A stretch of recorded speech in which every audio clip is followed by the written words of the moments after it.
Good morning, everyone. Welcome to the 7th installment of Portrait of a Lady. Today we're going to start with a critic du jour with just some interesting observations. This critic, we've heard from this one before, by the way, but I left off some of it because I didn't want to give away the plot. So this is by Charlotte Feen. It's entitled Henry James and the Dilemma of Young Americans Abroad. So now we're pretty much 3/4 of the way, maybe even more, 7/8 of the way through the book. And so I don't think I'm giving away too much when I tell you that this critic, Feen, says James demonstrates Isabel's vulnerability then as something heightened by the way in which the distinctly European characters, especially her husband, Gilbert Osmond, and Madame Merrill ruthlessly pursue their own interests. Osmond and Merrill operate with rigidity and close-mindedness. Their moral sensibilities as such that they have little concern about the well-being of others. That's really right on the mark. They operate without scruples, seeking to enclose Isabel in their rigid, closed world. I have a note to myself, go to page 99. That's 95. Here's 99. Considering the scope of James's portrait of the contrasting American and European characters as it exists in many of his major novels, readers are still left to wonder about the precise reasoning for this contrast. It is tempting, too, from a biographical point of view, to wonder how much of the American vulnerability and newness James actually connected to and engaged with himself. So it's the newness versus the oldness. It's the enclosed or the vulnerability of Americans versus the enclosed society of the European. Although answering these questions definitively is virtually impossible, one way one way to consider James's attitude is to specifically isolate his representation of American and European values within the scope of his fiction. She goes on to say that James believed that the novelist is as occupied with looking for truth as is the historian. He believed that the novelist's function, as much as anything, was to represent the way things are and the way things have been, thus providing a social and historical commentary. We've seen that. James intended to make a record of the experience of being an American in Europe, or at least the experience of interacting with Europeans as an American. The key point is that he had a particular focus on realism. What he represents of the American struggle in European society is apparently intended as an accurate and true reflection. What he shows as characteristic of European attitudes and values, the closed versus the open, the restrained versus the free, he intends as a representation. I think I may be done here.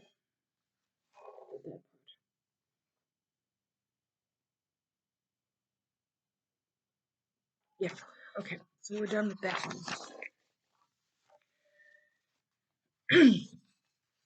Some other notes is from a critic.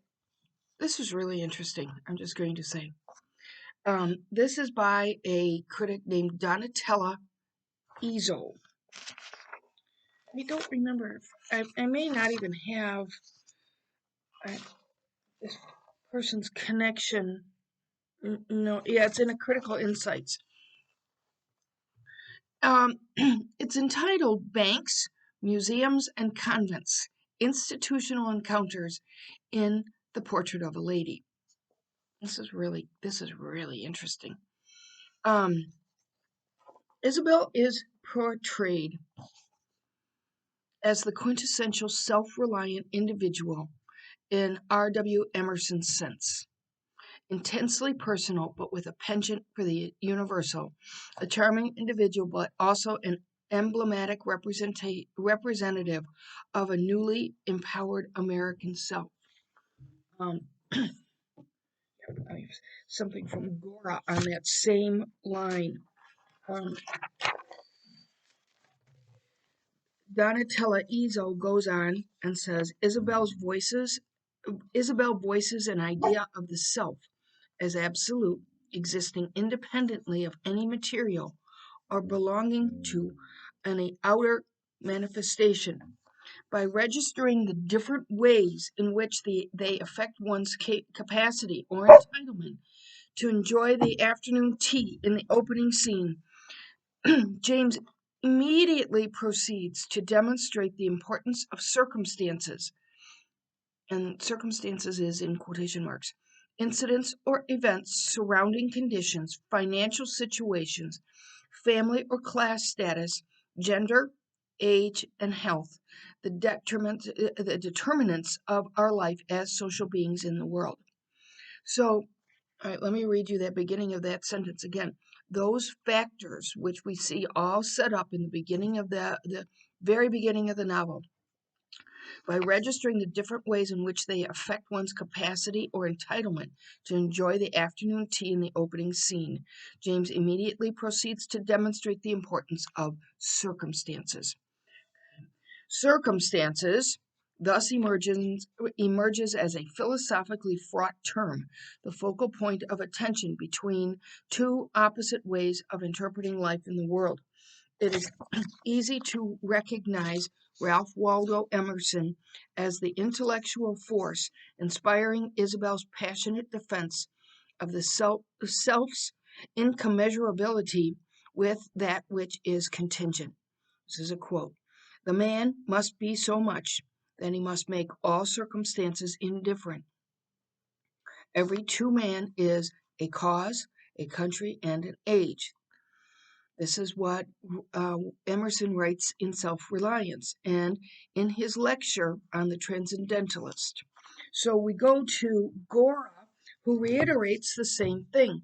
If you remember, Gora is this work that I been have been citing, and he says, Gora says, and reiterates this point about Emerson and this Emersonian way of seeing oneself, which is what Isabel does.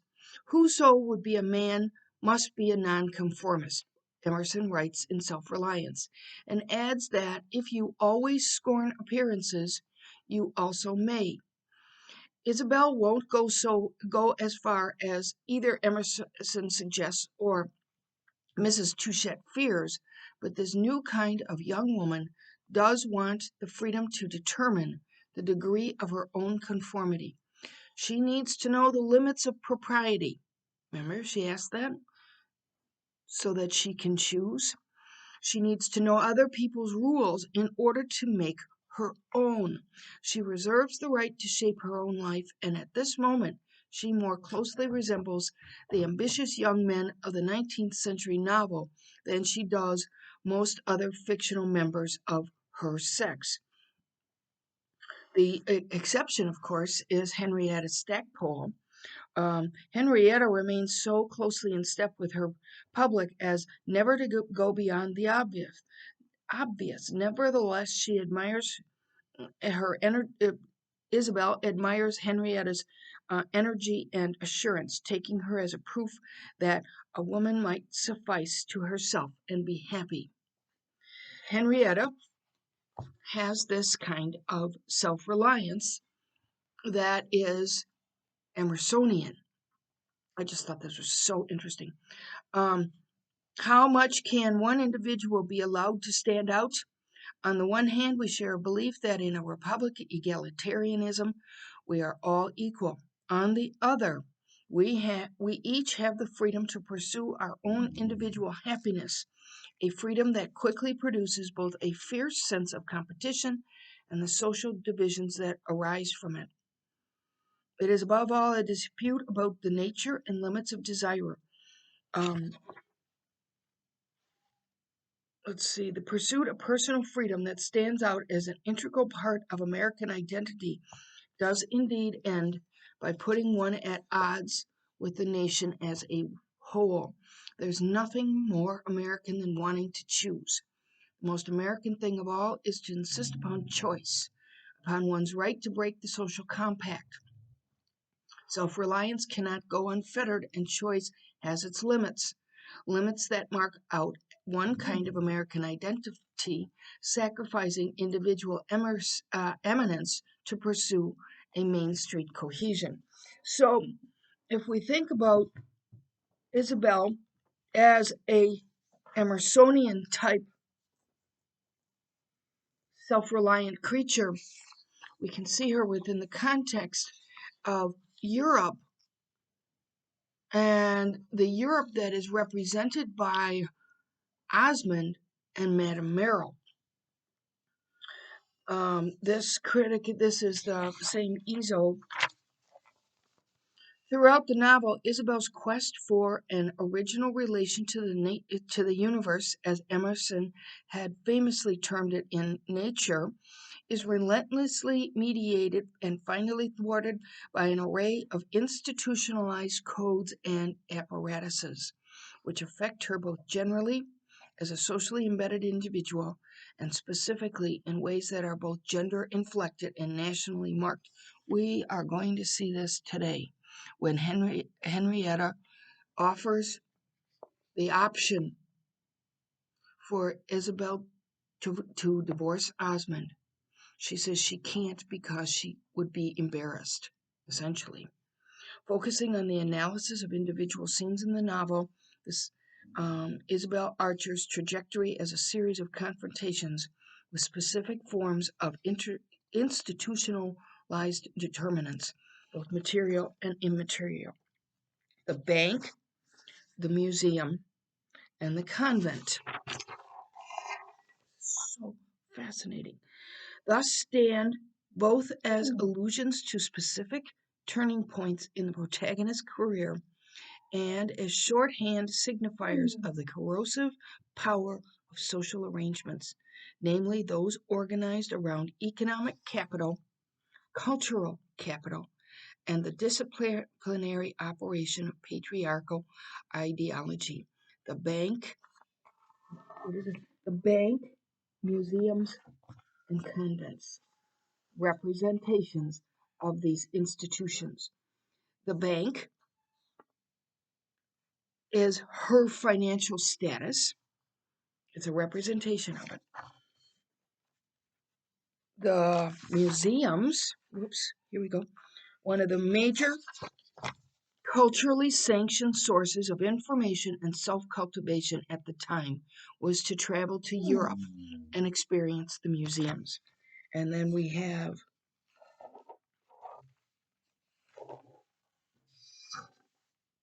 the convent. We certainly see that in the upbringing of Pansy. The convent represents the standards, codes, formulas, forms, and traditions and conventions. The last third of the novel, which is what we are in right now, is a relentless, painful exploration of Isabel's final acknowledgement of the cruel power of circumstances. So remember, this is the word that Emerson used. This is the word that we saw in the next critical essay, that she is exploring the conventions and the circumstances, all of which were set up in that first scene of the tea on the lawn.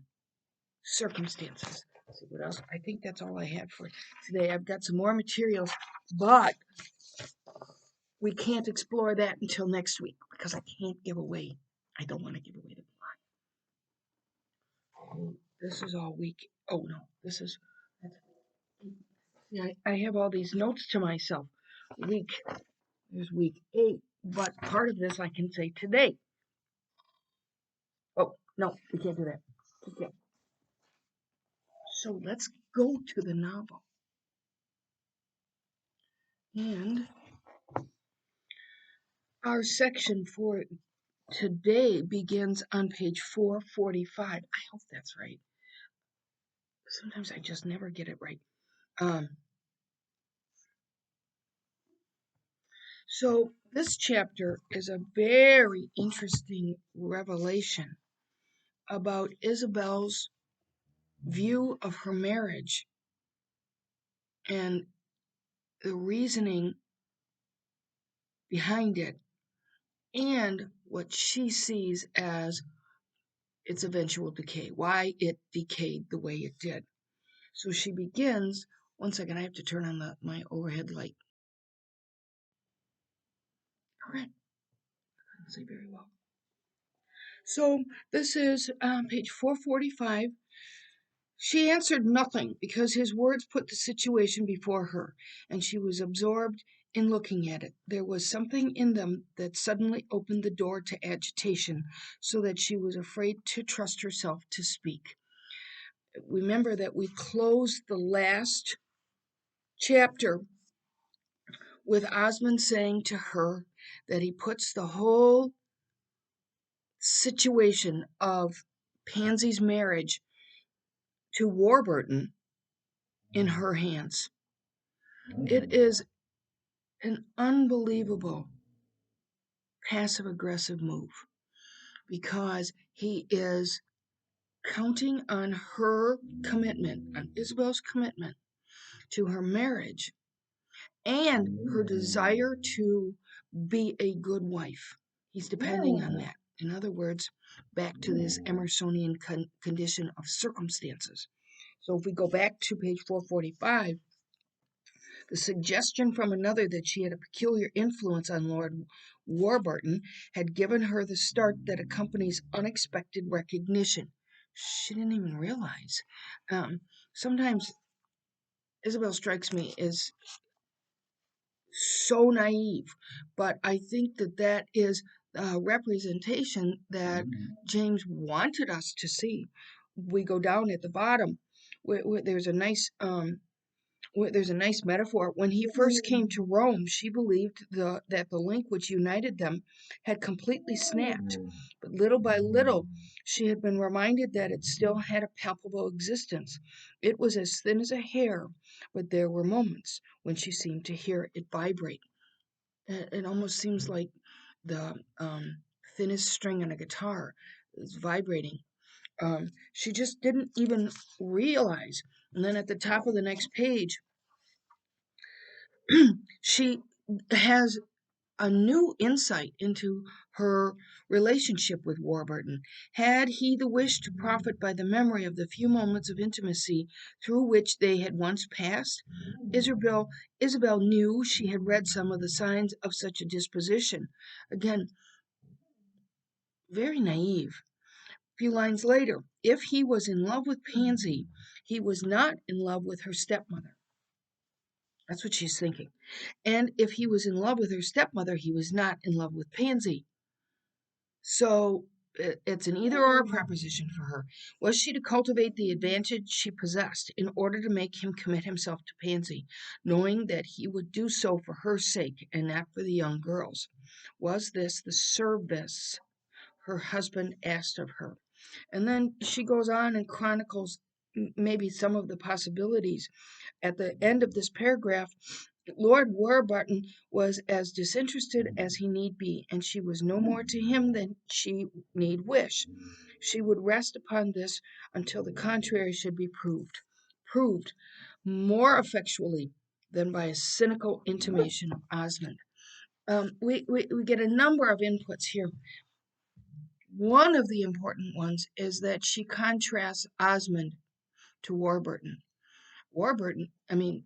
Osmond is the cynic and the user. I don't know about you, but by the time I got done with Osmond, I thought he was the most hateful person ever. Madame Merrill, too. She was pretty bad. Her soul was haunted with terrors which crowded to the foreground of thought as quickly as a place was made for them. These are her impressions, and her impressions go on at the top of page 447. The ball is back again. I'm sure you can hear her. but I can't put her in a crate because then she barks. Yeah, just a really bad spot. Anyway, at the top of 447.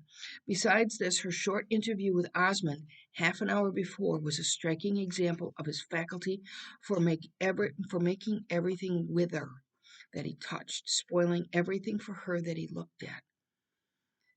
And I want you to notice as we go through the next many pages that she often chronicles the way he looks at her, and that he looks at her with half open eyes, looking down at her, as if to suggest that he doesn't really see her and that he disdains her.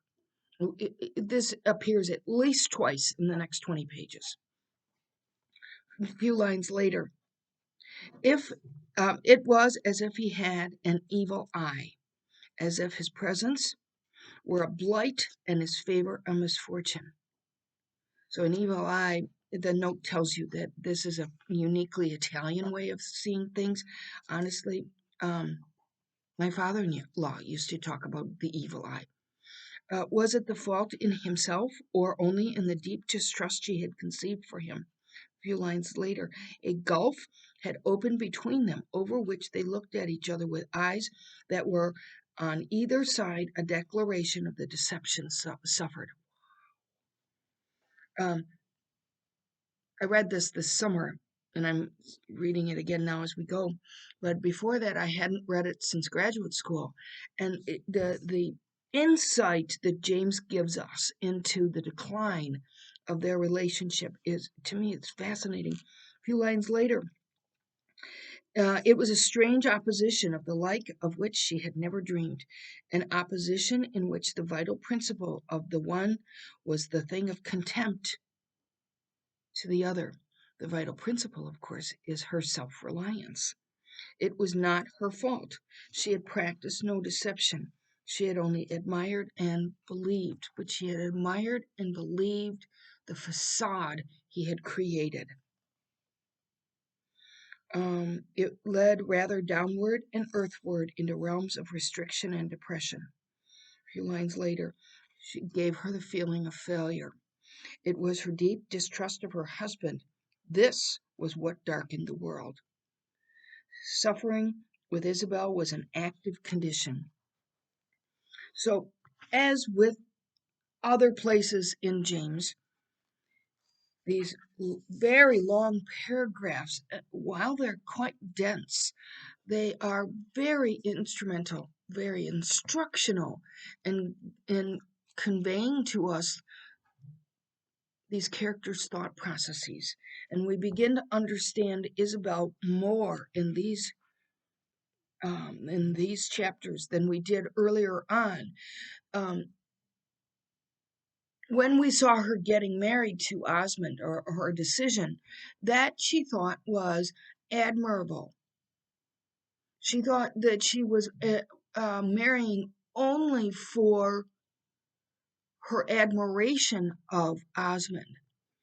But if we go on the next page, at the top of, about a third of the way down on 448, she simply believed that he hated her. Oh. He had discovered that she was so different, that she was not what he had believed she would prove to be. He had thought at first he could change her. That's the key. And she had done her best to be what he would like.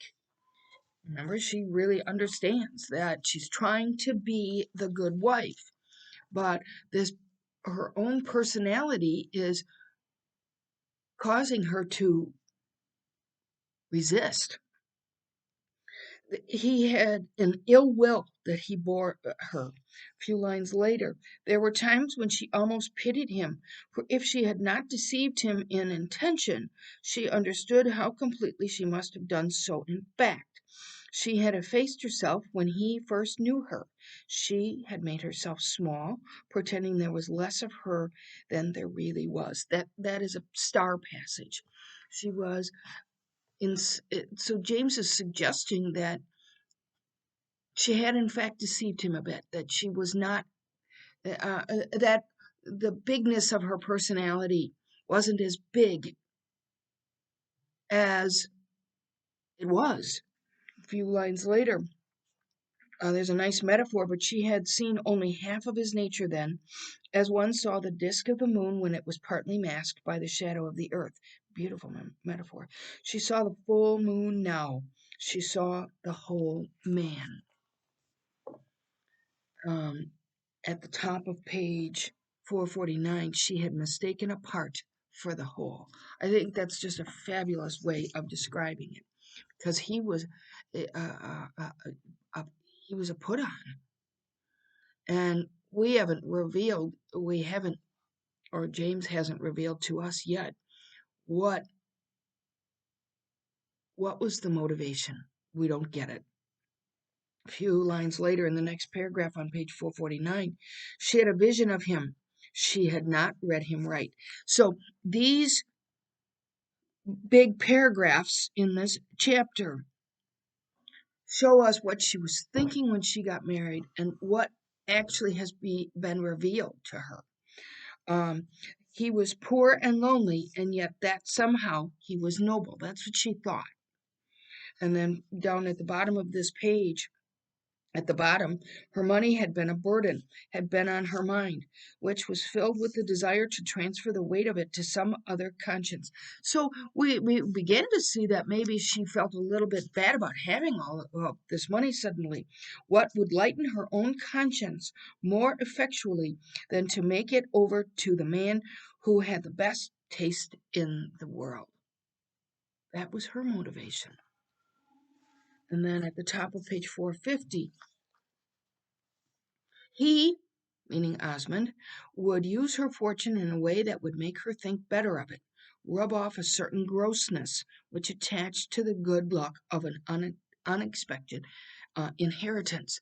So we see the cause effect is that um, Ralph had asked his father to divide Ralph's own inheritance with Isabel, to see what she would make of it, and also to provide for her to the ability to see the world. But the cause effect is pretty clear.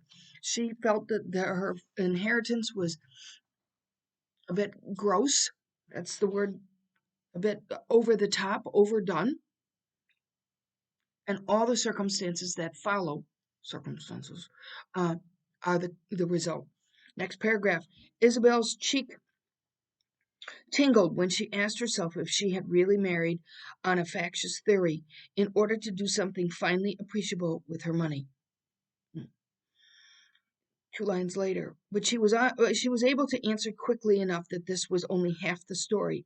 It was because a certain feeling took possession of her, a sense of earnestness of his affection and a delight in his personal qualities.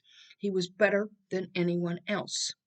That's Remember, in earlier chapters, she had devised theories, and this is her theory of Osmond, or at least it was. And a few lines later, 10 lines down, it was a mind more ingenuous, more subtle, more cultivated, more trained to admirable exercises she had not encountered. That's what she thought of him. She lost herself in infinite dismay when she thought of the magnitude of his deception. He wasn't any of those things. He pretended he was the best, most tasteful man in the world. Down at the bottom, he said to her one day that she had too many ideas and that she must get rid of them. That's the Emersonian self-reliance. She had too many ideas and they didn't fit with his vision of her. Um, at the top of page 451, yes, she had been hypocritical. She liked him so much. She had too many ideas for herself, but that was just what one married for, to share them with someone else. 5 lines later, what he meant was the whole thing. Her character, the way she felt, the way she judged. This was what she had kept in reserve. This was what he had not known until he found himself, with the door closed behind, after they were married, as it were, set face to face with it. So He believed, as did Isabel, that she was going to be the best wife. But Osmond's vision of the best wife was that she subdue her own habit of mind with all of those ideas. Down at the, closer to the bottom, hadn't he all the appearance of a man living in the open air of the world, indifferent to small considerations, caring only for truth and knowledge, and believing that two intelligent people ought to look for them together, whether they found them or not, to find at least some happiness in the search? All a facade. On the next page, middle of the paragraph. But when she began to see what it implied, she drew back. There was more in the bond than she had meant to put her name to. It implied a sovereign contempt for everyone, but some 3 or 4 very exalted people whom he envied. And she wasn't one of them. A few lines later, he pointed out to her so much of the baseness and shabbiness of life, opened her eyes so wide to the stupidity, the depravity, the ignorance of mankind, that she had been properly impressed with the infinite vulgarity of things, of the virtue of keeping oneself unspotted by it. So that was his worldview. And she didn't have that when she married him. She thought that he was the ultimate in tastemaker. And yet he made fun of everything as somehow beneath him. At the top of page 453. She would have been willing, however, to renounce all her curiosities and sympathies for the sake of a personal life. In other words, she doesn't have a personal life. There's no connection to him. Mid-page 453, her notion of the aristocratic life was simply the union of great knowledge with great liberty. The knowledge would give one a sense of duty, and the liberty a sense of the sense of enjoyment. Here we have that opposition, the liberty from her American point of view, and the you with that aristocratic point of view. So the knowledge would give one a sense of duty, and the liberty a sense of enjoyment. But for Osmond, it was altogether a thing of forms, of conscious, calculated attitude. Remember, he is the ultimate posturer. He valued traditions as the ultimate guider of his life. Down at the bottom, she knew that he meant by this that she hadn't, but that he was better off. Though where he had got his traditions, she never learned. He had a very large collection of them. In other words, the rules that he utilizes to define his taste. That was certain. The great thing was to act in accordance with them. Down at the bottom, but she nevertheless assented to this intimation that she too must march to the stately music that floated down from unknown periods in her husband's past. So he's got a lot of rules and a lot of traditions that don't seem to have any basis. Next few lines. When Isabel, and I'm on the top of page 454, and Isabel saw this rigid system closing around her, draped though it was in pictured tapestries, that sense of darkness and suffocation of which I have spoken took possession of her. She seemed to be shut up with an odor of mold and decay. And again, she is being maybe swallowed by the Europeanness that he so cultivates. But we're beginning to see that for him it's vacuous. Next few lines. Then it was that her husband's personality, touched as it never had been, stepped forth and stood erect. The things she had said were answered only by his scorn, and she could see that he was ineffably ashamed of her. What did he think of her? That she was base, vulgar, ignoble? What did he think of her? Oh, I said that. He had He at least knew now that she had no traditions. It's an interesting comparison between an American point of view and the European point of view, except that his isn't based on anything because he didn't come from anywhere. The real offense was she ultimately perceived was her having a mind of her own at all. Her mind was to be his, attached to his own, like a small garden plot to a deer park. That's what he anticipated. Uh-oh, I'm going to sneeze. One doesn't want to sneeze on camera. Um, Down at the bottom of this page, 454, he didn't wish her to be stupid, but he expected her intelligence to operate altogether in his favor, and so far from desiring her mind to be blank, he had flattered himself that it would be richly receptive. That is the point that I was trying to make. And she isn't as receptive as he wanted. He thought she was just going to be a blank slate, reflecting him only at the bottom of this page. But there were certain things she could never take in. To begin with, they were hideously unclean. This is something we have to keep in mind because it's not that they're sloppy or they leave food scraps everywhere. It's that their traditions are skewed. She was not a daughter of the Puritans, but for all that, she believed in such a thing as purity. It would appear that Osmond didn't. Some of his traditions made her push back her skirts. Like, ew. Did all women have lovers? Oh, this is key. This is key. Because within Osmond's world, that is the basis. And I'm not going to reveal anything today, but we'll see next week. Did they all lie?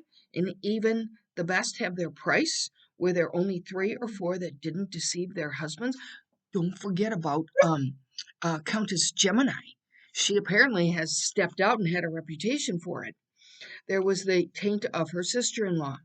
Did her husband judge only by Countess Gemini? A few lines later, it was enough to find these facts assumed among Osmond's traditions.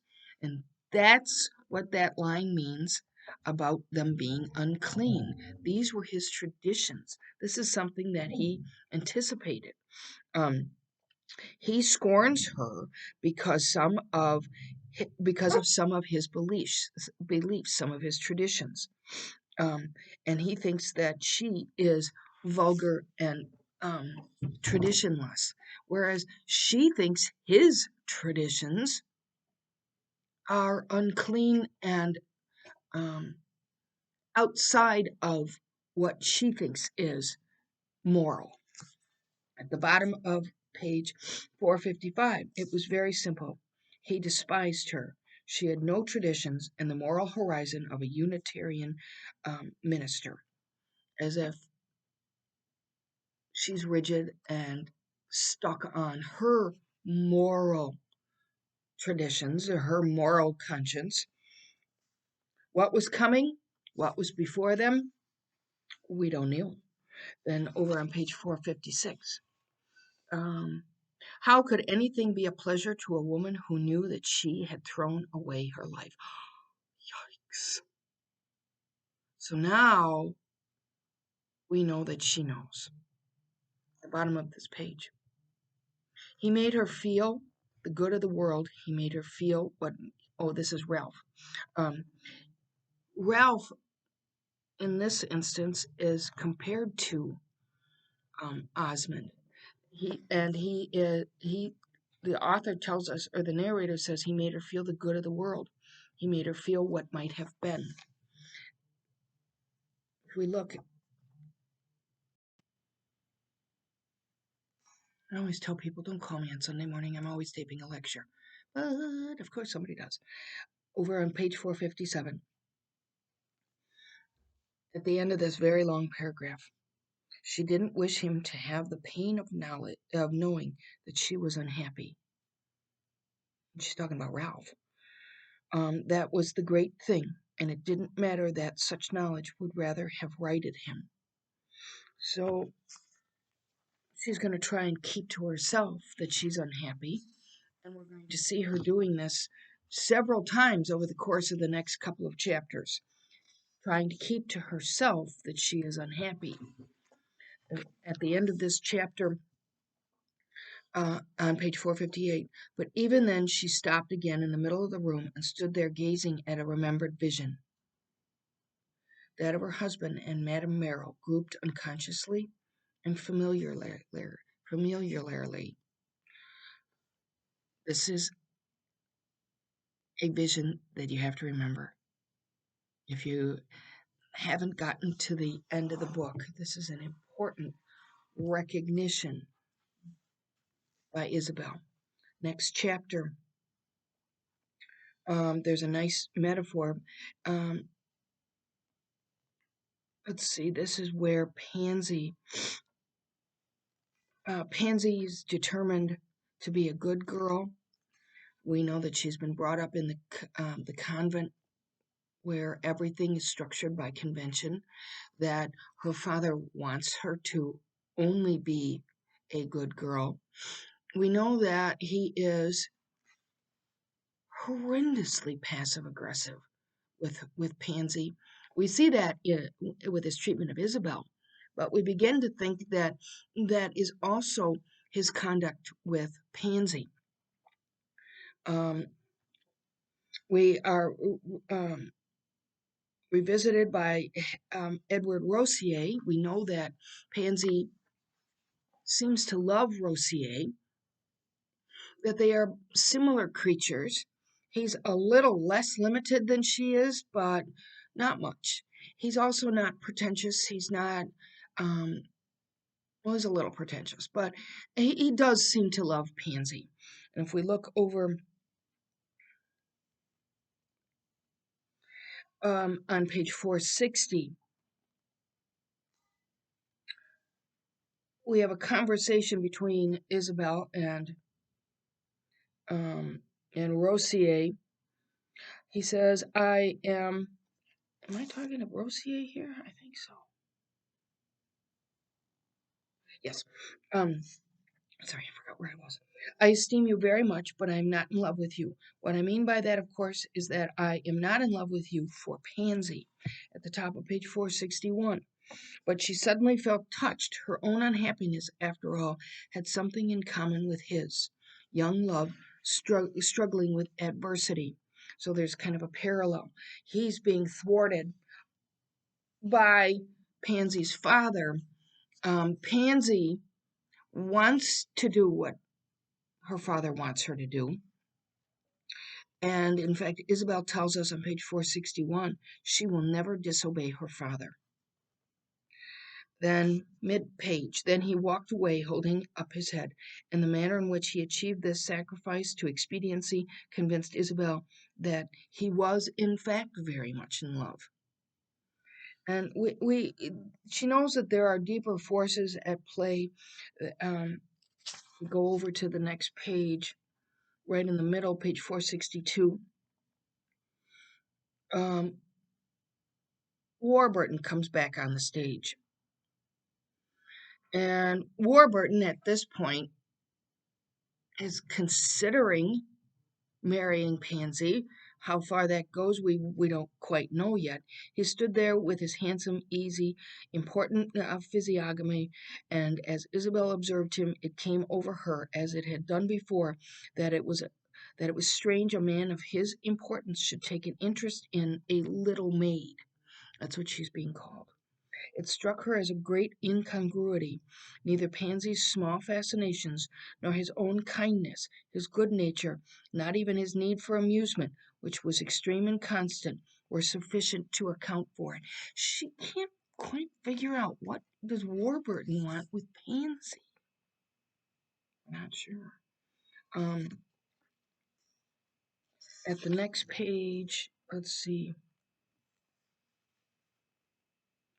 Page 464 at the bottom, close to the bottom. About all this matter, she had her own imaginations, her own reserves. There were moments when Pansy's extreme adhesiveness made each of them, to her sense, look foolish. So this extreme adhesiveness. Sometimes, wouldn't you just like to tell Pansy, just stop it, grow up? But it's her personality, extreme adhesiveness. She had been brought up in the convent. She'd been brought up to be as good as she could possibly be. And for her, good is following her father.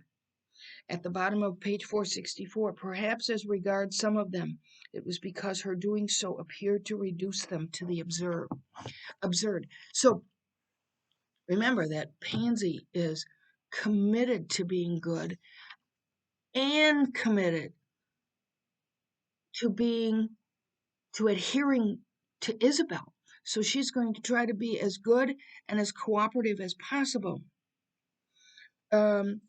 On 465, Isabel Warburton says that he's going to try to get the ultimate dance, which is the cotillion dance. And then over on page 466, at the top of the page about the cotillion, the fact is, I thought that I would dance with you. Oh, so what does that mean?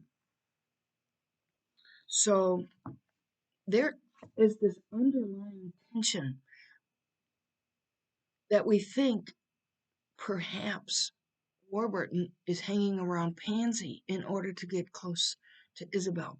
This is not confirmed yet, but we suspect that this is here. Over on 467, a little bit of insight from Warburton about Osmond. Yes, I have noticed your husband has very large ideas. Is he really an idiot, that young man? Rossier? Well, and Rossier is not an idiot. He's just a little simple, like Pansy is. Not as simple, but pretty much. And then we look on 468. Again, Pansy's commitment to her father. Yes, I told you that she had an immense wish to please her father, and that it would probably take her very far. Down at the bottom of this page. No, I don't. I think Pansy would do wonderfully well to marry you, and I don't know who should know it better than you. But but you are not in love. Oh, yes, I am, Mrs. Osmond. Makes you want to blink, doesn't it? At the top of the next page. No, this is the middle of the page. She met his eyes, and for a moment they looked straight at each other. If she wished to be satisfied, she saw something that satisfied her. She saw in his eye the gleam of an idea that she was uneasy on her own account. A few lines later, not for an instant should she suspect that she detected in his wish to marry her stepdaughter an implication of increased nearness to herself, or that if she did detect it, she thought it alarming or compromising. In that brief, extreme personal gaze, however, deeper meaning passed between them than they were conscious of at the moment. So if we go back just a minute to page 454,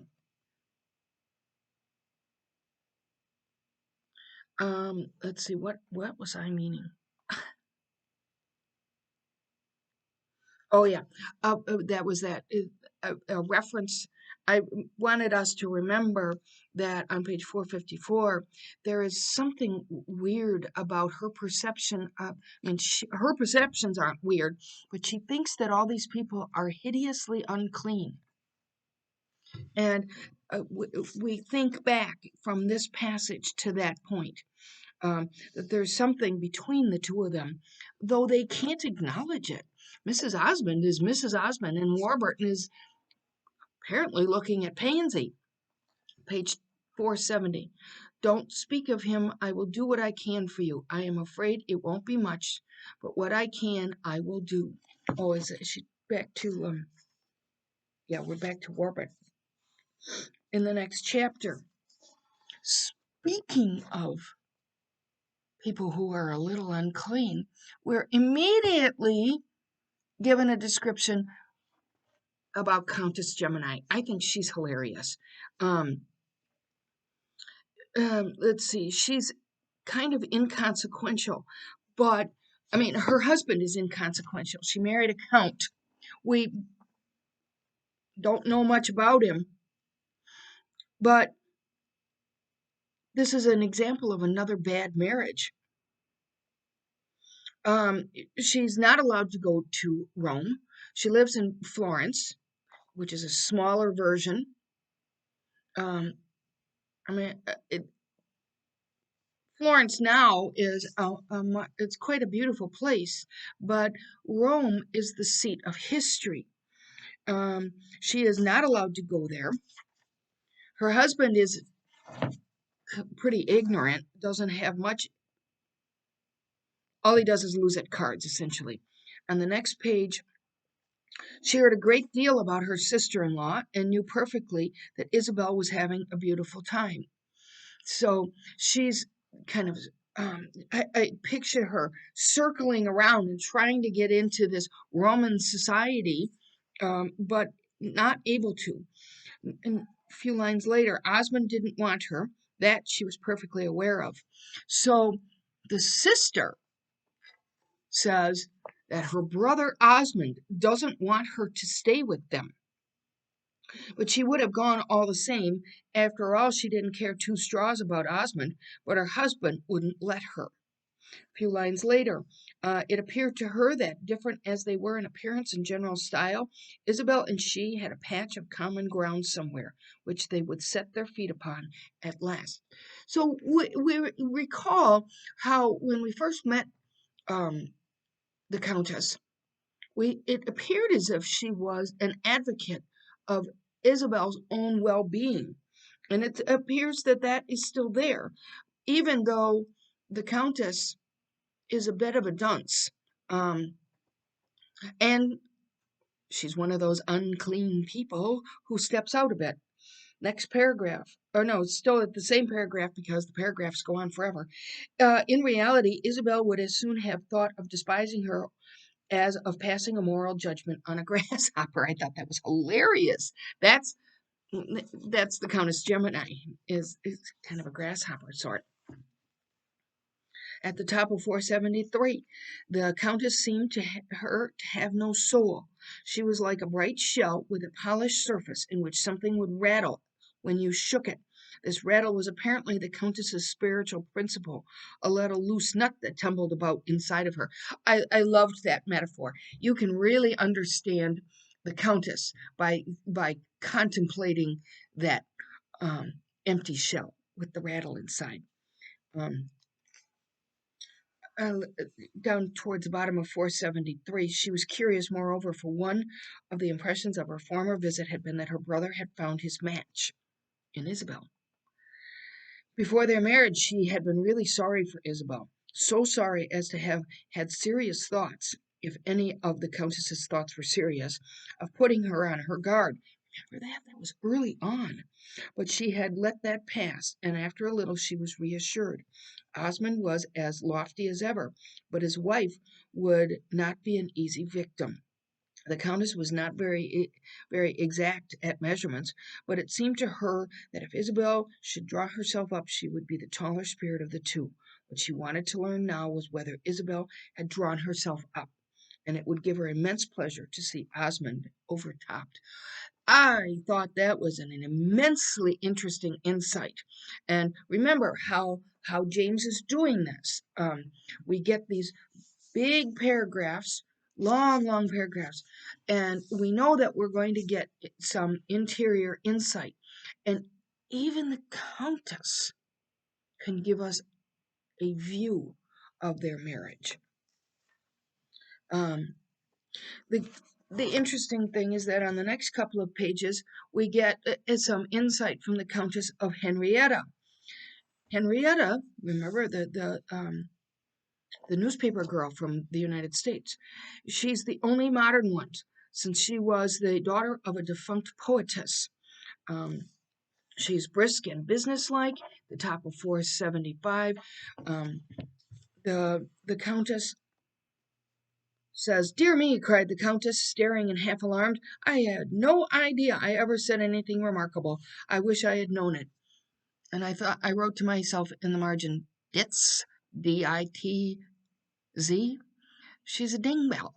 And, but she has the power of observation.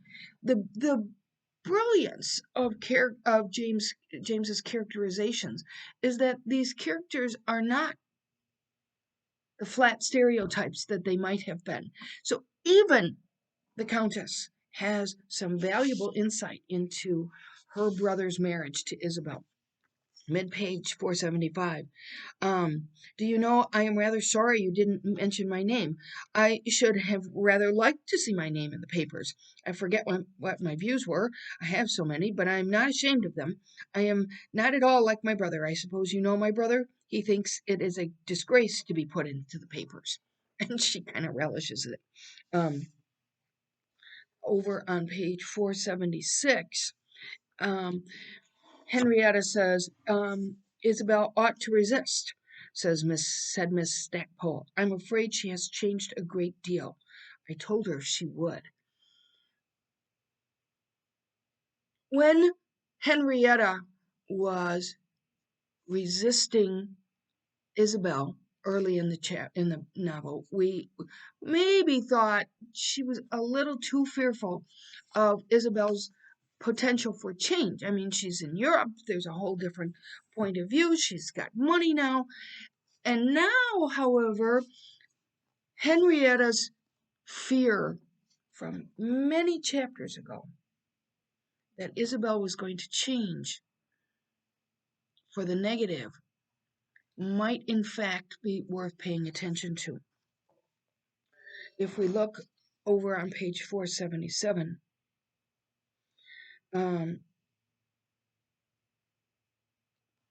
Miss Stackpole seemed unmoved by this consideration. She was thinking of something else. She presently expressed it. I am not sure that I understand you about Lord Warburton. Understand me? I mean, he's very nice, that's all.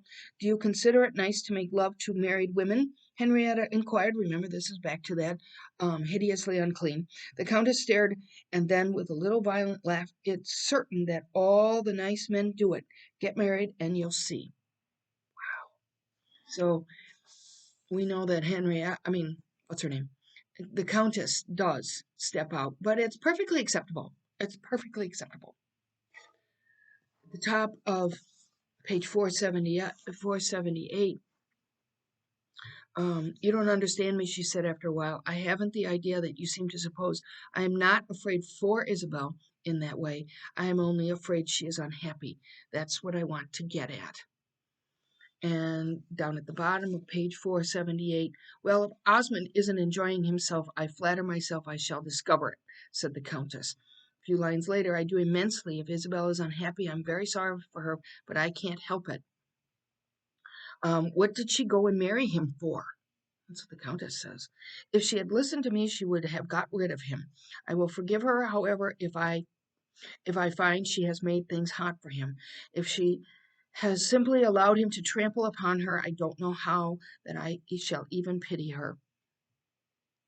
But I don't think that's very likely. I count upon finding that if she is miserable, she at least made him so. So the Countess is interesting because she knows her brother and doesn't mince words about him. At the bottom of page 479, I am as unhappy as she. I have a very bad husband. That's what the Countess says. He is a great deal worse than Osmond, and I have no friends. And so, in some ways, even though Henrietta is from behind the scenes trying to get at whether or not Isabella is unhappy, the Countess has nothing. She has nobody, no friends, a very bad husband. At the bottom of 479, Henrietta, before leaving her, however, was obliged to make her understand that she could not give a fictitious representation of her journey to Rome. Miss Stackpole was a strictly veracious reporter. That's an important line because The Countess isn't necessarily a reliable reporter, whereas Henrietta is. And I think that's why James had to make Henrietta a modern woman and a reporter who is committed to relaying accurate information.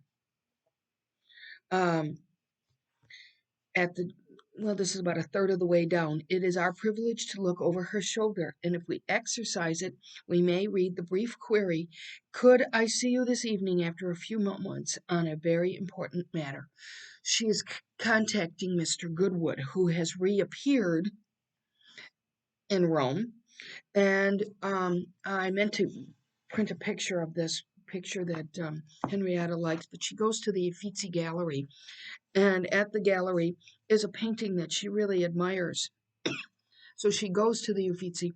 Um, the gallery is very cold, and during the midwinter weeks is but scantily visited.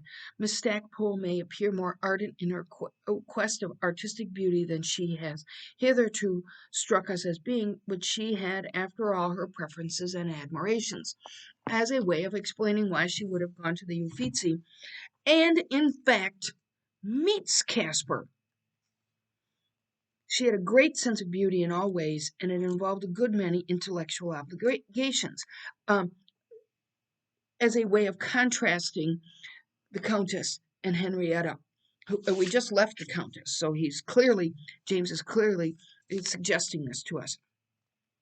She was about to turn into the Tribune when a gentleman came out of it, and it is, of course, no less Caspar Goodwood. Um, if we go over to page 482, how far do I have to get today?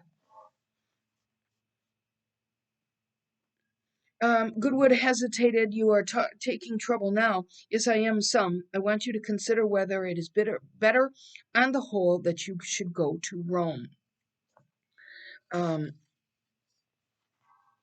mid-page on page 483. So she's laying the travel pattern for Caspar. 483. "I shall go to Rome, and I shan't hurt Mrs. Osmond." Um, Henrietta said, he says, "Is she in need of help?" So Henrietta has gone to Goodwood to see if she could enlist his assistance with Isabel's unhappiness. Is she in need of help? And Henrietta says, "Most women always are. If you go to Rome, I hope you will be a true friend, not a selfish one." In other words, don't go down the path of having some sort of relationship with her. Mid-page 484. Let's see. Lady correspondence appeared to him to be a part of the natural scheme of things in a progressive country, that's, of course, America and Henrietta, but it was this very eminence of their position that made him wish that Miss Stackpole did not take so much for granted. She took for granted that he was always ready for some allusion to Mrs. Osmond, and we find out instead that his memory of Mrs. Osmond is in some ways kind of like pushing a bruise. It doesn't hurt until you push on it. Um, he was the most reserved, the least colloquial of men, and this inquiring authoress was constantly flashing her lantern into the quiet darkness of his soul. His characterization by James is interesting in that he has responded differently to his relationship, his former relationship with Isabel. Next page. Oh, I thought this was hilarious. Um, Goodwood hated the European railway carriages in which one sat for hours in a vice, knee to knee, and nose to nose with a foreigner, to whom one presently found one's self objecting with all the added vehemence of one's wish to have the window open. This reminded me of sitting on a plane. Now, I'm not a big person, so wedging myself into one of those seats is quite a bit different than a very large man with long legs. Some of you are probably in this same position. But I just thought it was really insightful because airplanes are the same way. Uh, 485, almost to the end of the paragraph, she worried him. She oppressed him. The idea of spending the day in a European railway carriage with her offered a complication of irritations. Still, she was a lady traveling alone. It was his duty to put himself out for her. He does not want to travel with her because she keeps pushing that bruise of his former relationship to Isabel. But he's gallant and he thinks he needs to go with her. The next chapter has some insight into Isabel's interior. Hold on, I have to pause something. At the top of the page 486. At this moment, as at others, she had sufficient perception of the sources of Osmond's displeasure. He wished her to have no freedom of mind, and he knew perfectly well that Ralph was an apostle of freedom. So, as I said, we have returned to Isabel's interior. Ralph was the one who wanted to give her the ultimate freedom. He talked to her as a friend, and as the novel says, he's the apostle of her freedom, that self-reliance. She had not as yet undertaken to act in direct opposition to Osmond's wishes. He was her master. Yikes. She gazed at moments with a sort of incredulous blankness at this fact. It weighed upon her imagination. However, constantly present to her mind were all the traditionary decencies and sanctities of marriage. So she's going to honor the sanctities of her marriage. The idea of violating them filled her with shame as well as dread, for when she gave herself away, she had lost sight of this contingency in the perfect belief that her husband's intentions were as generous as her own. Therein lies the logic fail. She seemed to see, however, the rapid approach of the day when she should have to take back something that she had solemnly given, her marriage vows. And in the next line, such a ceremony would be odious and monstrous. That's what she thinks about betraying her marriage. The top of 487. It was not that she loved Ralph less, but that almost anything seemed preferable to repudiating the most serious act, the single sacred act of her life. That appeared to make the whole future hideous. To break with Osmond once would be to break forever. Any open acknowledgement of irreconcilable needs would be an admission that their whole attempt had proved a failure. Remember, he holds his grudges, and so if she makes a mistake, the whole thing is repudiated. It would be an admission of how they both had put on a facade. Next page.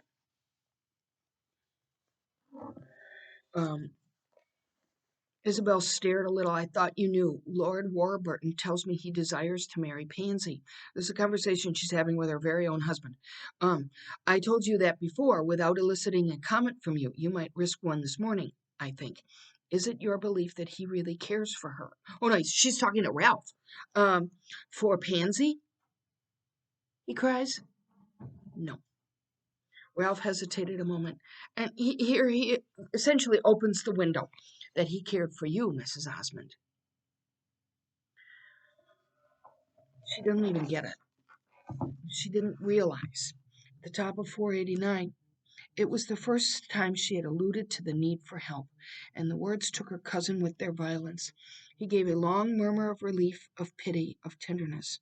It seemed to him that at last the gulf between them had bridged. It was this that made him exclaim in the moment, "How unhappy you must be." Remember that there had been a gulf between them and it was started by when Ralph told Isabel before she married Osmond that Osmond was not a good man. and it caused a rift. And while they were still friends, they could never walk over the rift. They couldn't talk about Osmond, and suddenly she has revealed this. Um, let's see. He will do nothing dishonorable. Oh, I forgot where I was going with that one. Down at the bottom of 489. Let's see, she would be very unhappy if she were to allow herself to be persuaded to desert poor Mr. Rossier. We're getting hints that they're poor Mr. Rossier and Pansy, the two of them are just kind of the same sorts. The idea seems to amuse you, of course. You are not in love with him. He has the merit of being in love with her. She can see at a glance that Lord Warburton is not. And remember, several pages ago, Isabel wondered to herself, why is this man who has so much intellectually, um, his he has a title. Why is he interested in this poor pansy? The top of 490. Isabel hesitated, frowning a little. Let me understand. Are you pleading his cause? Not in the least. I'm very glad he should not become your stepdaughter's husband. It makes such a very queer relation to you, said Ralph, smiling. But I'm rather nervous lest your husband should think you haven't pushed him enough. So that's kind of the crux of the matter. Osmond has laid this in front of Isabel.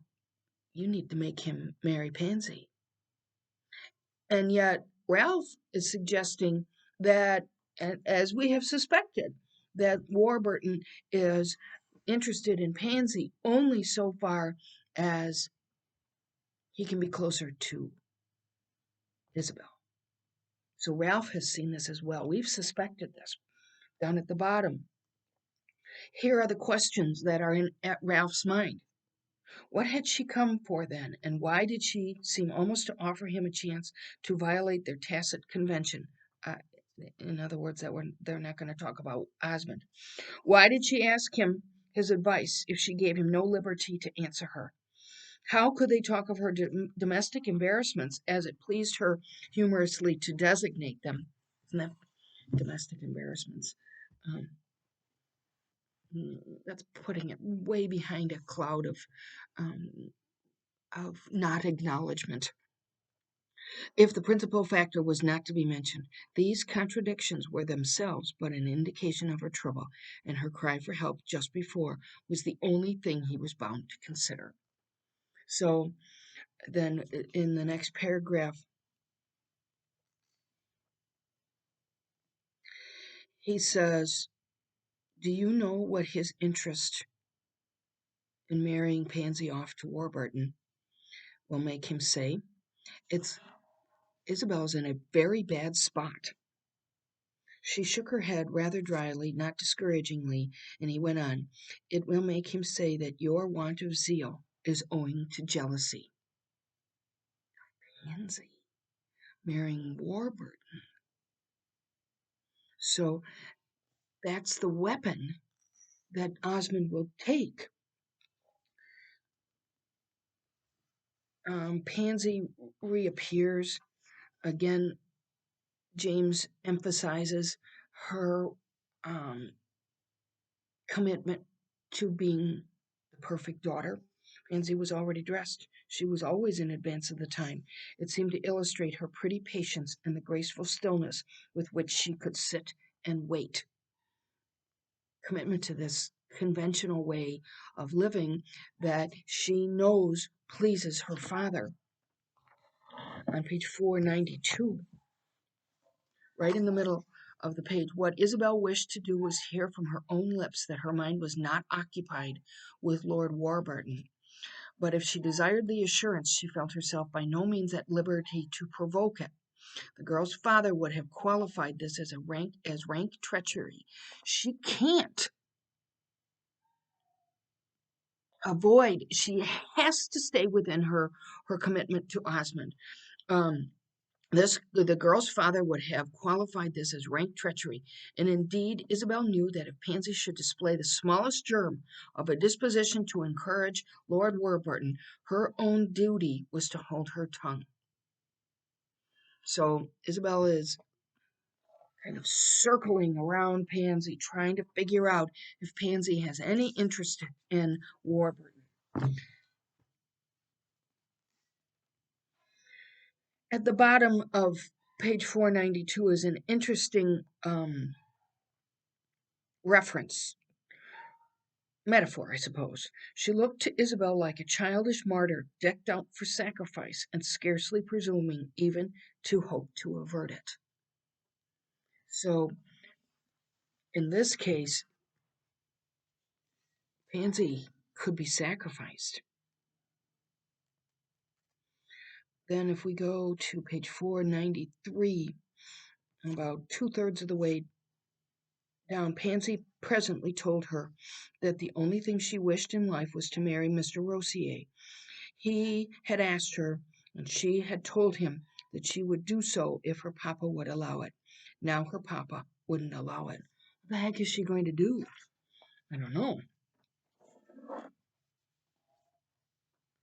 I'm on the next page, 494. Pansy only gazed at her. She was evidently deeply puzzled, and Isabel, taking advantage of it, began to represent to her the miserable consequences of disobeying her father. Again, still well within her commitment to being a good wife.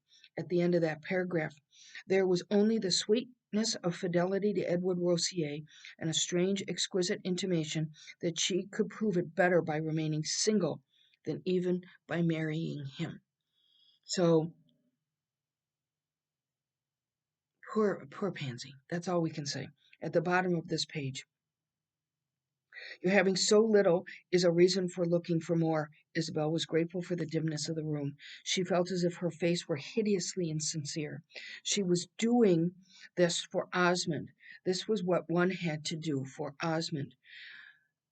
Pansy's solemn eyes, fixed on her own, almost embarrassed her. She was ashamed to think that she had made so light of the girl's preference.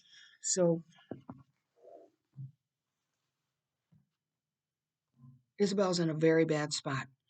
She has to stay in her commitment to her husband, who's insincere in his drive to get Pansy married off. And for Isabel, she almost needs to betray Pansy. She has no choice. So they talk, and to marry someone else, you mean, if he should ask me? Isabel's trying to figure out if Pansy is inclined to marry Warburton, and she says yes, to marry someone else. Down at the bottom of this page, Pansy shook her head with a little wise smile. Lord Warburton won't ask me simply to please Papa. Your father would like you to encourage him. So she's gotten to the gist of it. If you want to please your father, you need to encourage Warburton.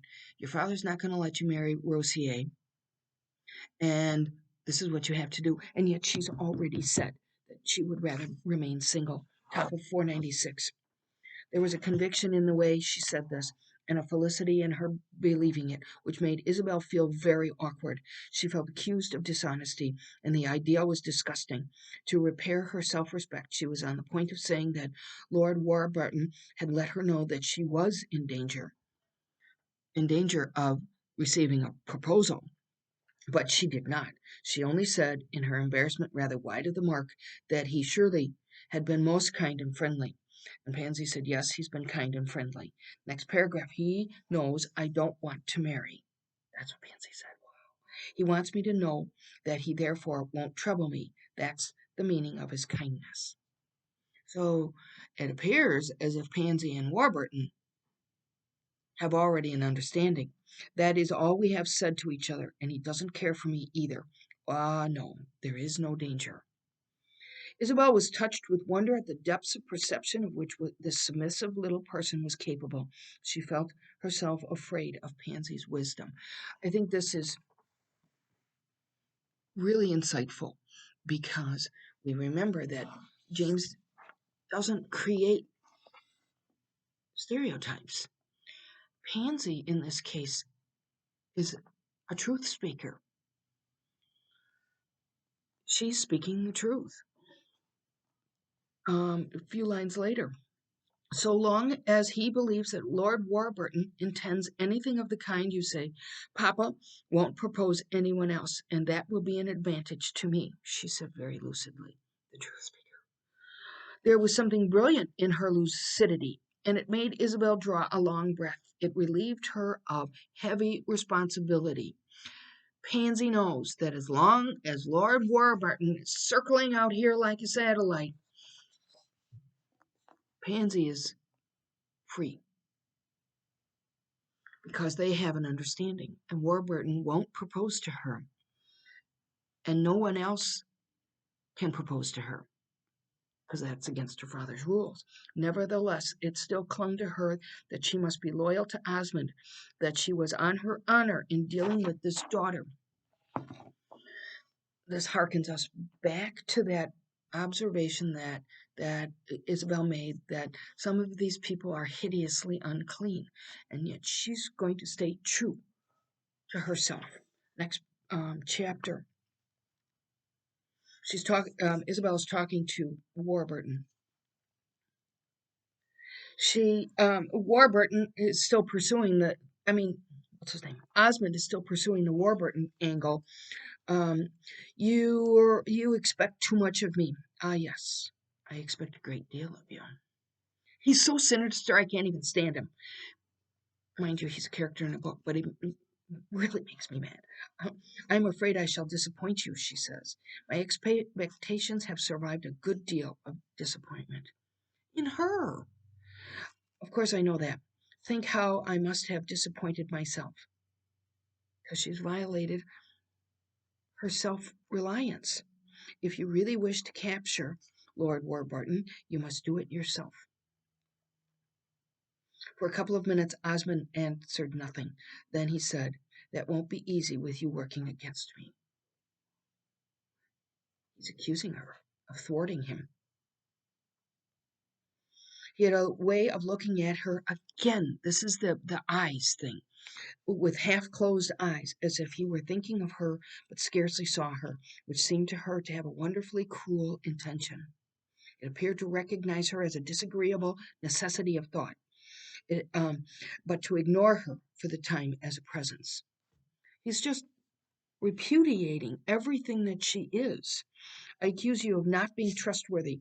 If he doesn't come up to the mark, it will be because you have kept him off. Remember what Ralph said? I don't know that it's base. It's a kind of thing a woman always thinks she may do. So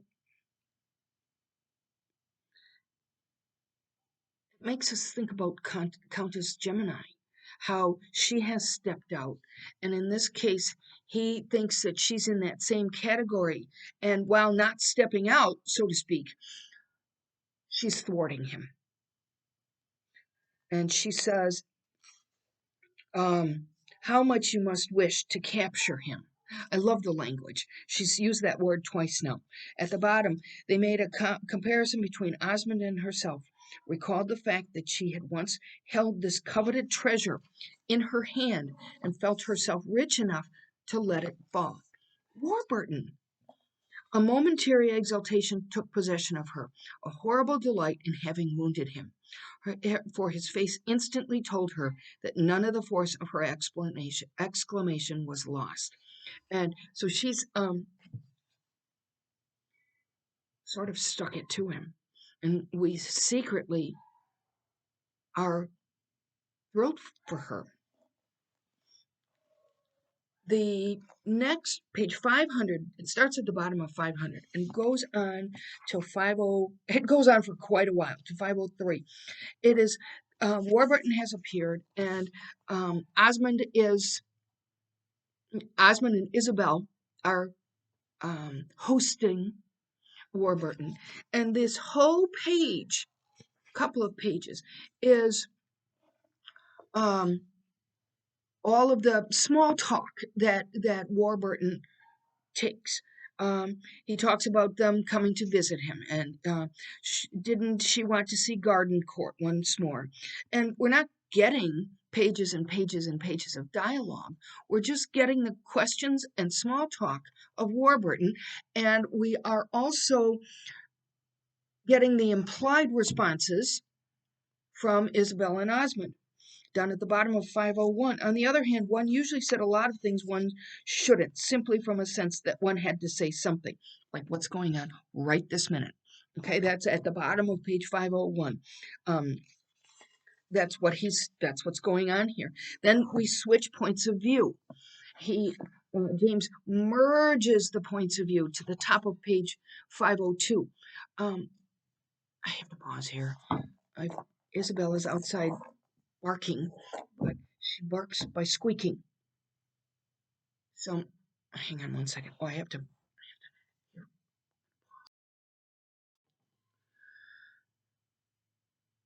I just realized what I said. That Isabel was outside barking, but she's really squeaking. That's Isabel, who's named for this Isabel. Um, I didn't even realize that until I was downstairs, but I was talking about my dog, not our delightful character. Okay, so anyway, on page 502, we begin to morph into a new point of view.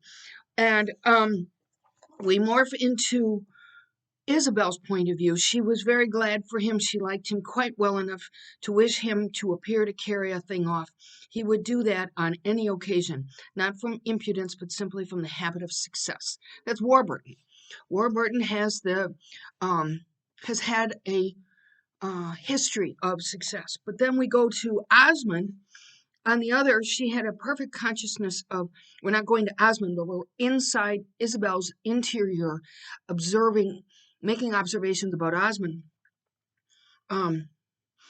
She had perfect consciousness of Osmond's emotion. She felt almost sorry for him. He was condemned to the sharp pain of loss without the relief of cursing. So he, of course, always wants to appear correct. So by comparison to Warburton, Osmond just fails. Down at the bottom of this page, he had treated his possible son-in-law as he treated everyone, with an air of being interested in him only for his own advantage. Not for Gilbert, and this is now the narrator giving us this insight. Not for Gilbert Osmond, he would give no sign now of an inward rage, which was the result of a vanished prospect of gain. Marrying Pansy to Warburton. Not the faintest nor subtlest. Isabel could be sure of that. If it was any satisfaction to her. Strangely, very strangely, now we've shifted again to Isabel. She wished Lord Warburton to triumph before her husband. And at the same time, she wished her husband to be very superior before Lord Warburton. So if Osmond acts very superior, and yet he has this history of being nobody, that by comparison will make Osmond even a bigger failure. It was not that of succeeding like Warburton, but it was something almost as good, that of not attempting. That is Osmond. So, in their various responsibilities, we get a comparison at the end of this paragraph. Isabel, even while she made this remark, could see the great vista which had suddenly opened out in her husband's mind, with Pansy's little figure marching up the middle of it. So they were talking about going to visit Garden Court. And if Warburton isn't going to marry Pansy, this is what he's thinking. Perhaps I can find another English lord. So there's Pansy walking right up the vista. But Warburton, you would think that he would leave after pages of small talk. He stayed and stayed. She believed it was not to see Pansy. She had an impression that on the whole he would rather not see Pansy. It was, of course, to see herself alone. He had something to say to her. Isabel had no great wish to hear it, for if she was afraid it would be an explanation, and she could perfectly dispense with explanations. Remember, she's already gotten the assurance from Pansy that Warburton isn't going to propose. At the top of page 504. Nevertheless, if he had done so, she would have said, if he had said, wait, I lost track. Your husband, if he had said, your husband is very angry. And we know that underneath his facade of perfection, Osmond's facade of perfection, he was seething in anger. But Warburton doesn't make the observation. Nevertheless, if he had done so, she would have said, "Oh, don't be anxious. He doesn't hate you. It's me that he hates." Oh, that's terrible. And then they talk a little about Pansy. I'm glad it's the last time, because he's leaving. So am I. She doesn't care for me. No, she doesn't care for you. Down at the bottom, Pansy came in. Of course, she's already dressed. She's always dressed for dinner. On page 505, you are a very good friend then to have asked Papa to be gentle with me. And Isabel says, I didn't ask him to do anything. He did that on his own. Even with Pansy, Osmond could not put himself in the least wrong. So he's not being super kind to her. He's just maintaining that facade of perfection. Next page.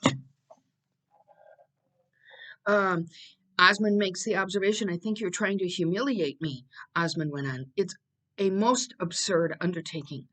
And Isabel says, well, I don't know what you're talking about. Next, right in the middle of the page. And he stopped in front of her with his hands in his pockets, looking down at her thoughtfully in his usual way. So there's that eye thing again, which seemed meant to let her know that she was not an object, but rather a disagreeable incident of thought.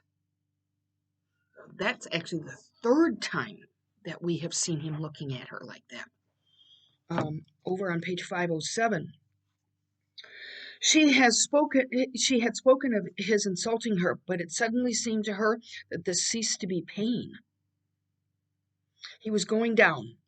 The vision of such a fall made her almost giddy. That was the only pain. He was too strange, too different. He didn't touch her. Still, the working of his morbid passion was extraordinary, and she felt a rising curiosity to know in what light he saw himself justified. And this goes back to what we saw, that they all seem to be corrupt, unclean. And he accuses her of preventing Pansy's marriage to Warburton. Are those words plain enough? On the contrary, she says, I took a great interest in it. I told you so. And when you told me that you counted on me, that I think was what you said, I accepted the obligation. I was a fool to do so, but I did it. And we know she stuck to it. Sort of. She kind of circled around Pansy until Pansy said, Warburton is not a danger. Page 508. Close to the top. You stopped it on the way, said Osmond. He accuses her of withholding the letter that Warburton said he was going to mail to Osmond. But we think that Warburton didn't mail it. I was never so fine as you. You have done everything you wanted. You have got him out of the way without appearing to do so. And you have placed me in a position in which you wish to see me, that of a man who tried to marry his daughter to a lord, but didn't succeed. So we know that there's a morsel of truth in that. But Isabel tried to stay true to her vows and her promise to get Warburton to marry Pansy. But we also believe, a couple of pages ago, that would have been a betrayal of Pansy. And we've already seen that their relationship is powerful. Pansy and Isabel. Not the Isabel in the basement who's still squeaking. At the top, and she says at the bottom of page 508, yes, you were very glad to leave it to me. In other words, He dumped the whole prospect in Isabel's lap to get Pansy to marry Warburton so that Osmond could blame her. She is at fault, Isabel. At the top of page 509, I don't think that on the whole you are disappointed. You have had another opportunity to try to bewilder me. It's not that. It's proved that Pansy can aim high. Poor little Pansy. So the vista on which Pansy is moving, we saw that language just a minute ago, is towards marrying well. Next chapter, we get a little bit of a discovery in Isabel's point of view of Caspar. But in the middle of this page, page 50510, we have an interesting parallel made by between Madame Merrill and Osmond. Madame Merrill had ceased to minister to Isabel's happiness, who found herself wondering whether the most discreet of women might also not by chance be the most dangerous. Sometimes at night she had strange visions. She seemed to see her husband and Madame Merrill in dim, indistinguishable combination. What? They are together somehow, and she saw that, but she can't quite make it out. At the top of page 511, he had bumped against her prow, however, while her hand was on the tiller, and to complete the metaphor, had given the lighter vessel a strain which had occasionally betrayed itself in a faint creaking. It had been painful to him because he represented the only serious harm, I lost my place, to her belief she had ever done in the world. He was the only person with an unsatisfied claim against her. This is Isabel's assessment of where Caspar fits into her life experience, and she thinks she has harmed him. And I'm sure that James's intent here is to make Caspar very considerably different from Osmond. In the middle of this page, it would have been different if she had been able to doubt even a little of his unhappiness, as she doubted of Lord Warburton's. Unfortunately, it was beyond question, and this aggressive, uncompromising look of it was just what made it unattractive. She could never say to herself that Caspar Goodwood had great compensations. So he's an American. He doesn't have a whole lot of collateral, so to speak. He does have this factory, but he presents himself as would an American. He's a cotton factory owner, and yet beyond that, she hardly knew what he had, save, of course, his intrinsic qualities. So he's a decent guy, but he doesn't have the characteristics of Lord Warburton, British aristocrat. He's got a lot of money, which we think Caspar does. This gave a kind of barrenness and bleakness to Caspar, which made the accident of meeting it in one's meditations always a sort of shock. It was deficient in the social drapery, like Warburton, which muffles the sharpness of human contact. His perfect silence, moreover, the fact that she never heard from him and very, very seldom heard any mention of him, deepened this impression of his loneliness. So he doesn't appear on the horizon very often. But when he does, remember, Henrietta was a party to this. At the bottom of page 512, deep in her breast, she believed that he had invested his all in her happiness, while the others had invested only a part. He was one more person from whom she should have to conceal her misery. Henrietta, page 513. Henrietta was as keen and quick and fresh as ever, and as neat and bright and fair. Her eye had lost none of its serenity, her toilette none of its crispness, her opinions none of their national flavor. She's an American, a modern American woman. on page 514, she had guessed at the top of the page that Isabel was sad. And so she's trying to do what she can. In the middle of the first incomplete paragraph, it was simply the relief of confessing to Henrietta, the first person to whom she had owned it, that she was not contented. Henrietta already knows. Yes, I am miserable, she says. But he does nothing. He doesn't hit me or anything, but he doesn't like me.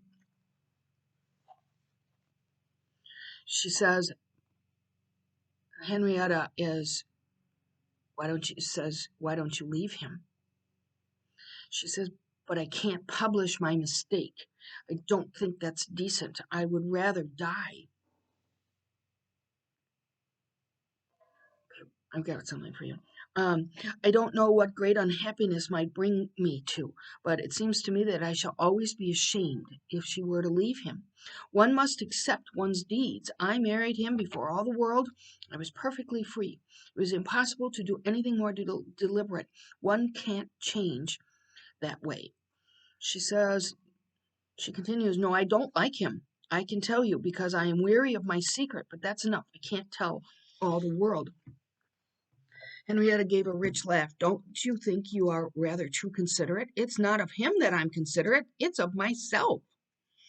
It's not surprising that Gilbert Osmond should not have taken comfort in Miss Stackpole. His instinct had naturally set him in opposition to a young lady capable of advising his wife to withdraw from the conjugal mansion. Oh, I thought that phrase was hilarious. Okay, listen to this. This is and I know that I'm going on a bit, but I have to finish. This is entitled The Portrait of a Lady and the Divorce Debates. Yes. Henrietta's argument, of course, has everything to do with James's novel, which is why the narrator so noticeably and anxiously quiets her on page 528. Henrietta threatens to articulate what remains ever present, but always implicit in the text, an argument in favor of divorce. The legal remedy for ill-matched couples was extremely controversial in 19th century America. What we have seen repeatedly is bad marriages and what people have done to cope with them. Scholars have examined James's portrait of matrimonial misery, but they have generally overlooked the novel's treatment of divorce. Insisting upon James's commitment to the sanctity of marriages, critics have dismissed the idea that the text considers divorce as an alternative for Isabel. Just a couple things. So American law was much more liberal about divorces, and in the Great West, things were even more loose. Let me just get to this last. The consequences of remaining in a union, in a bad marriage, are serious for Isabel, for Osmond seeks to close the gulf of difference between them by subsuming his wife's ideas into his own. We've seen that repeatedly, that he expected her to take on his points of view. Through Isabel's union with Osmond, moreover, the novel highlights the importance of the compatibility and happiness of partners in marriage. In Portrait of a Lady raises the possibility that divorce is an appropriate remedy for unhappy couples. We have been told that Henrietta is a good reporter, that she is quick, she's smart, and now she's offering that option. Henrietta suggests that Isabel leave her husband. Isabel again articulates the sense of mingled shame and responsibility. I don't know what great unhappiness might bring me to. So even though she's rich, she has no more choice in this, at least she thinks, because she thinks she will be embarrassed. She could not bring herself. I'm on page 515. Are we close to where I'm supposed to stop? She could not bring herself to think favorably of Pansy. This is Henrietta, who's really quite the opposite of Pansy, whose absence of initiative, of conversation, of personal claims seemed to her, in a girl of 20, unnatural and even sinister. Why would it be sinister? Because she's her father's daughter. Isabel presently saw that Osmond would have liked her to urge a little the cause of her friend, insist a little upon his receiving her, so that he might appear to suffer for her good manners, always, and how other people would see him. At the top of page 516, Osmond, it says, it's as if you have taken the trouble to pick out the people in the world that I have least in common with. Your cousin I have always thought a conceited ass, besides his being the most ill-favored animal I know. And then he goes on and he outlines what he thinks of all her friends, again underscoring the concept that he thinks that Isabel should take on only Osmond's friends, social life, posturing, etc. So he talks about Warburton, Miss Stackpole. He thinks Miss Stackpole is like a new steel pen, the most odious thing in nature. I can't remember odious, but he thinks she's rigid and. I forgot to turn the camera on, so now I have to go back. Because, oh no, we have to keep going. Um,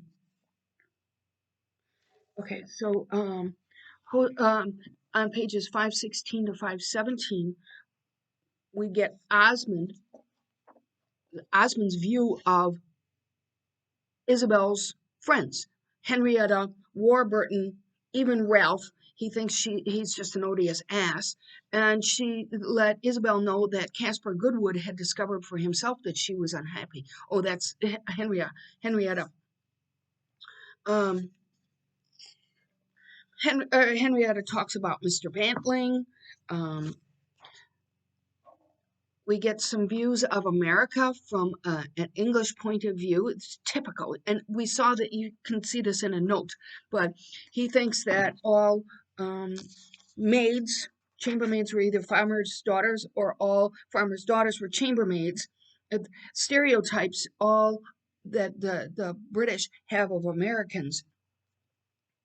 Um, that he likes the hotel system, the river navigation system. He doesn't know his geography. He talks about ice cream. All of these would be typical observations made by British people in America. So at the top of 519, Caspar emerges. He came at last to the palazzo where they are staying. She spent the day wondering what he was coming for, what good he expected to get of it. He had presented himself hitherto as a person destitute of the faculty of compromise. And she found no great difficulty in appearing happy enough to deceive him. So she's not going to let him know that she's miserable. But why would you? You know, it's just her sad state of affairs. If he had come to Rome for his amusement, this was exactly what she wanted. For if he cared for amusement, he had got over his heartache. So she's still feeling a little bit responsible for having turned him down and hurt him. She did hurt him. Um, let's see, at the top of page 520, of which she had grown very weary, but to which her husband still held for the sake not so much of the inviting people of, but of not inviting people. That's her Thursday evenings. You know, she's got these little gatherings, and um, I thought that was an interesting way. Yeah, the best thing is to be able to leave people out. At the bottom of page 520. He declared he liked to talk with the great Goodwood. It wasn't easy at first. You had to climb up the interminable steel staircase up to the top of the tower. But when you got there, you had a big view and felt a little fresh breeze. That's Goodwood. Goodwood is it's hard to penetrate his um his he's at a distance, and it's not until you get to know him that you can see that he offers a fresh breath of air. If we look at the top of page, oh no, let's see. There's a reference to Tennyson. I hope you're reading the notes. I'm not going into the notes or the poetry involved. We've got too much else going on, and your book describes them well enough. Um, so at the bottom of page 522 and the top of 523, the Countess Gemini arrives in Florence with her trunks, her dresses, her chatter, her little fibs, her frivolity, the strange memory of her lovers. Edward Rossier also appears. He had been away somewhere, no one, not even Pansy knew where. He reappears, but so does Madame Merrill. Next chapter. You have not had enough yet. I guess I shall go with you, said Henrietta to Ralph. So Ralph his health is really failing, and Henrietta thinks that she should go with him in order to care for him. Top of 525, it seemed to him so inconsequent, such a conclusive proof of his having abdicated all functions and renounced all exercise, that he should start on a journey across Europe under the supervision of Miss Stackpole. It tells you where he is physically. He's just not even able to take care of himself anymore. The end of everything was at hand. But he wished to die at home. It was the only wish he had left. At the top of 526, the principal thing is that she wants me to leave Rome. Yeah, because Osmond hates him, thinks he's an ass. She thinks I'm watching her, says Casper. I'm trying to see if she's happy. And Ralph says she's the most visibly happy woman I know. But the key word here is visibly. She's putting on an act. She pretends to be happy. So they both know. That was what she undertook to be, and I thought I should like to see for myself what it amounts to. I have seen in a strange voice, and I don't want to see any more. So the Countess, of course, doesn't have a whole lot of insight, and she gets things wrong. He wished to marry your niece, and she didn't know that. She thought Warburton was circling around Isabel, when in fact he was circling around Isabel. She didn't know this whole other prong about Warburton potentially marrying Pansy. Miss Osmond doesn't wish to marry him. But Isabel never encouraged the attentions of Lord Warburton. And if we go over to page 528, and then we'll stop. In